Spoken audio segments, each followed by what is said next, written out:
Welcome to the Daily Bolster.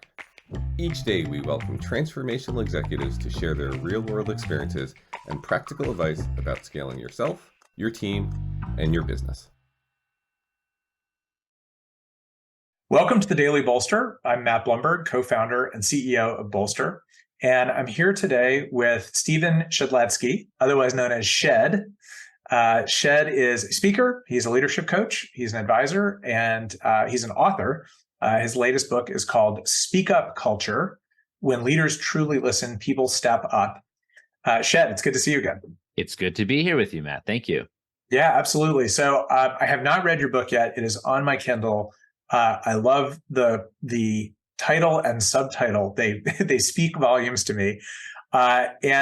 What I'd love to do is just ask you, like, sort of the question that I think is almost the essence of the book, and probably the essence of your leadership coaching practice as well, which is how leaders get in their own way without even knowing it, or how leaders show up when they don't think about how they're showing up. Yeah. So would love to just hear you riff on that for a couple minutes. So there's one thing, there's many things I've noticed, but one salient thing that I've noticed about leadership development as an industry, as a practice, is every single leadership development program that I've been a part of as a participant, that I've spoken or facilitated in, that I've heard of, it all starts with a module on leading self-awareness. And Yes. here's this thing, like you never show up one Tuesday morning, bing, you have self-awareness and you never have to work on that ever again. It's part of the beauty of being human, is even on our deathbed, we're learning things about ourselves and others. And so, a thing that's so hard for a leader is your whisper is a shout and your tiptoes are stomps. For founders, when you're a founder of a 1, 2, 3 person team, you're Matt.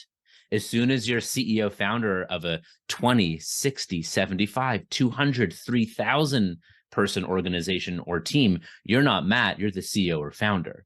And we're biologically wired to offer you deference because we're human. And so I think leaders have to work really hard to, of course, look in the mirror themselves.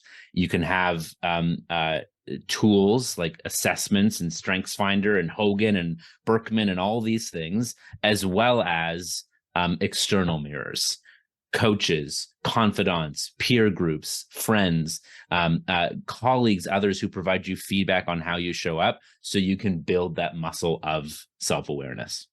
Yeah, for sure. I say this all the time when I'm talking to other CEOs, that self-awareness is it's the key to everything, right? It's the key to self-management. It's the key to understanding others. It's the key to influencing others and empathy and teamwork. So I'm totally with you on that. I love the language you just used. The whisper is a shout, and the tiptoe is a stomp. A stomp, yeah. And that's so true. And I guess the question is, how do you teach that? Or if not teach it, how do you get someone to appreciate learning it and looking for it? Hey, are you saying in terms of a leader to realize their whisper is a shout? Yeah. I mean, it's so hard because you're the only person who you spend all of your time with. But again, I think this is where the feedback from others of, hey, does the room change when I enter?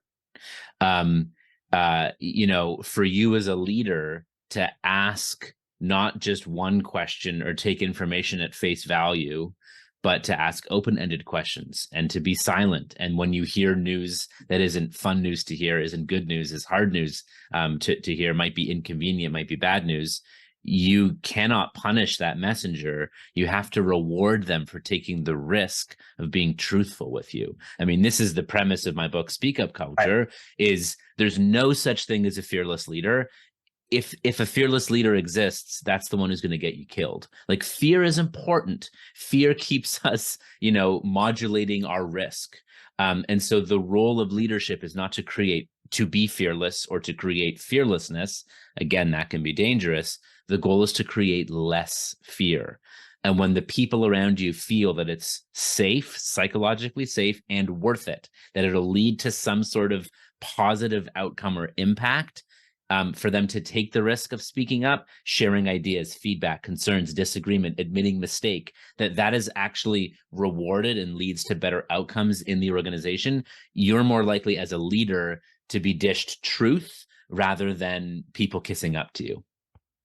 Yeah, 100%.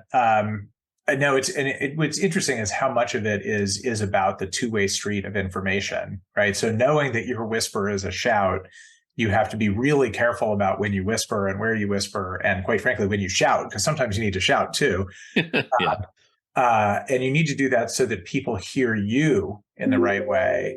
But your point, which I think is a very, very good one, and sounds like the point of your book, is that you need to do that in order to hear what you need to hear, not just to communicate what you need to communicate. Yeah. What's the quote? I forget who it's from, but the greatest challenge in communication is the illusion that it has occurred, right? And to spend extra time. Here's what I'm attempting to communicate. Can you repeat back what you're hearing to ensure that we're aligned and on the same page? And indeed, sometimes you do need to shout, but I don't think we need to yell. I've been parts of cultures where senior leaders only yell at subordinates sometimes. That's not a spectrum. That's binary. If you have a culture where you yell at or diminish, even if you do it once, the people around you are waiting for it to happen again, even if it may never happen again. Yeah. All right, Shed, thank you for being with me today. Stephen Shedletzky, author of Speak Up Culture, When Leaders Truly Listen, People Step Up. Thanks for joining me. My pleasure, Matt. Hope it helps. All right, take care. Cheers.